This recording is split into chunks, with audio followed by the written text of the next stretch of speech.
আছে গোলাপেতে তাহা নাই, ঠিক কিনা? আর ইলিশ মাছে কি মজা, কাতল মাছে সেই মজা নাই, কাতল মাছে কি মজা, ইলিশেতে তাহা নাই, ঠিক কিনা? সালাম জাদির কাছে যেই সুর আছে, মান্নান জালালের কাছে সেই সুর নাই, আবুল হাসেম মিয়ার কাছে যা কিছু আছে, আমি মান্নানের মনে কিচ্ছুই নাই, ওগা জিরোই। আল্লাহু আকবার ধরে খান। ও বন্ধুরে, বাসা বাড়ি আর মাগ, হিন্দু বাড়িও আশেপাশে অভাব নাই, মুসলমান বাড়ি অভাব নাই।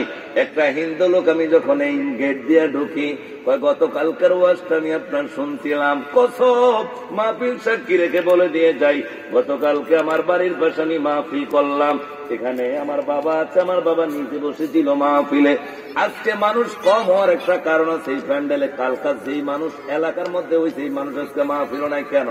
ওই দিক দিয়ে মনোহরপুর দরকার মাহফিল, ওই দিক দিয়ে ডুমুরিয়ার মাহফিল, আসবো কই থেকে খালের ওই পাত্র সব ধান আর মাটি আর আলু, কথা কয় না, এইবার দু একটা ঘর মানুষ।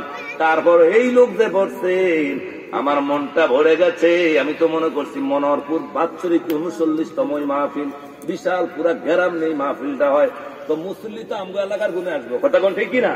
হিন্দু লোকেরা দেখবেন গেটের সামনে অনেক লোক দাঁড়া আছে, আমি আসার সময় দেখছি, কিন্তু ওরা মাহফিলে বসবো না।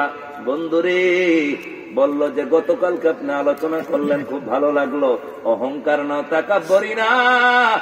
আমি মনে মনে ভাবি, আমার বাবারে গতকালকে আমি বলছিলাম, আমার আব্বারে গতকালকে আমি বলছিলাম, আব্বা আপনি মনারপুরে আমার দাওয়াত করেন, আপনি টেনশন করেন না, বাসা বাড়ি 1 বছর পর বা 1 সময় পর পর টেনশন করেন না, আর বাসা বাড়িকে মধ্যপাড়া সেদিন নম্বর বাইত মাহফিল হইব, আমি তো ওই দিনকে মাহফিল, আব্বা তো নিজে জানে ওই দিনকে আমার মাহফিল কোথায়, এই আপনার ফরিদগঞ্জ দিকসেল গ্রাম, যেদিন সেলিম নম্বর বাড়ির মাহফিল হয়, তুমি টেনশন কি লাগা, বাসা বাড়িকে দিব 2000, হেন দিব 20,000, আলহামদুলিল্লাহ না, টাকা লয়া প্রশ্ন না রে, বাসা বাড়ির মা আমাদেরকে ডাকলে আমার বাবা আপনার এলাকার মানুষ অনেক খুশি হয়।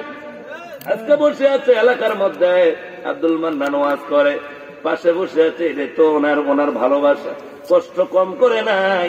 আমার বাবার 6টা ছেলে, আমি সবাই ছোট, আমি এখনো বলি বাবা যদি না বাইসা থাকতো, আমি মান্নান জালাল আজকে ওয়াজ করতাম, ওয়াজ তো দূরের কথা, আমার 2 রাইফেল 2টা থাকলো, কথা কয় না কা? তাহলে বাবার অবদান, বাবার আমি যেই কোনো মাহফিলে যে ওয়াজ, আমি আগামীকালকে নাসিরপুর মাহফিল, আমার এই জুমা পরে আজকে 3 দিন একটা মাহফিল, আগামীকালকে কোথায়? এই নাসিরপুর শিয়াবগো বাড়িতে, হুজুর চিনব, শিয়াবদের বাড়িতে আগামীকালকে মাহফিল, এরপরের দিন আবার ভৈরব কিশোরগঞ্জ মাহফিল, এইভাবে চলতেছে নির্বাচনের আগ পর্যন্ত। তাহলে মহব্বত করেন, ভালোবাসা দেন, দাওয়াত দিবেন না, কিন্তু হিংসা মনের মধ্যে রাখিয়েন না।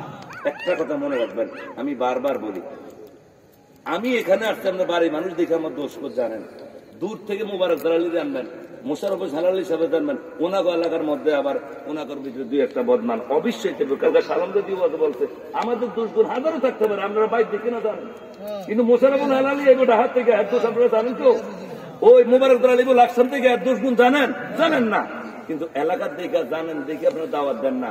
বক্তা যদি 100 থাকে, 95-94% মধ্যে ভুল বশত 100% থাকবে, কিন্তু সেটা যদি আপনারা সব কিছু বাদ দিয়া বুকের মধ্যে টেনে যাক, মান্নান জালালি, শাহ আলম